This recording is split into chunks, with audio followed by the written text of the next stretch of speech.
storm.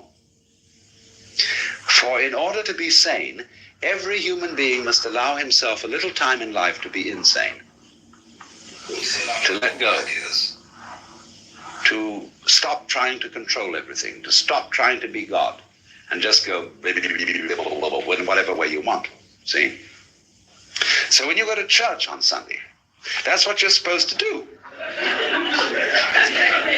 You're supposed to take off from all this thing of laying it on.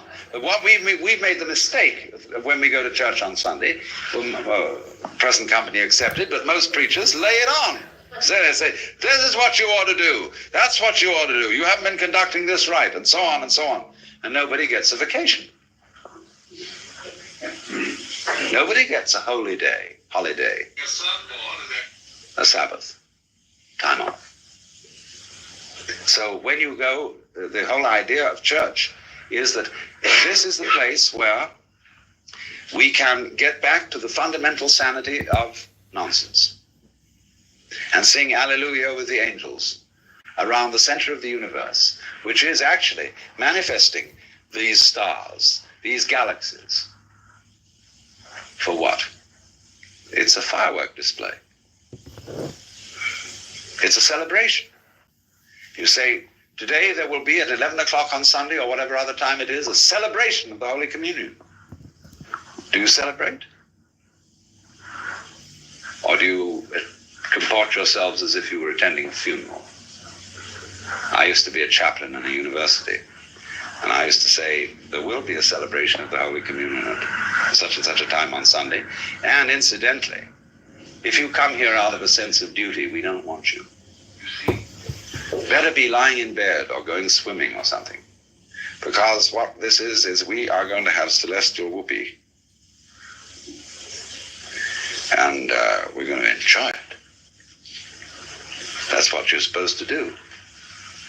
Instead of coming in and saying, you're going to go to this thing and you're going to feel how awful you are, how undutiful you've been, how absolutely terrible you've been. And however can you expect to be anything more than terrible if you don't really enjoy your religion? That's what's going to give you the strength and the power to be something other than terrible. But if you just go in and make your religion an occasion for saying, oh, we've been terrible and we're awful sick and we need help, and here's the Holy Communion, which is your medicine, and I hope it tastes nasty, that's awful. It doesn't get to the center of the thing, you see, which is, Chesterton put it in another poem where he said, it's called The Song of the Children. And it says of Jesus that he taught, to the adults, he taught them laws and watchwords to preach and struggle and pray. But he taught us, deep in the hayfield, the games that the angels play. Had he stayed here forever, their world would be wise as ours, and kings be cutting capers and priests be picking flowers. Because that's the sense of the thing, fundamentally. That everything that's going on is a sort of jazz. And everything in the world, the flowers, the trees, the mountains, all going,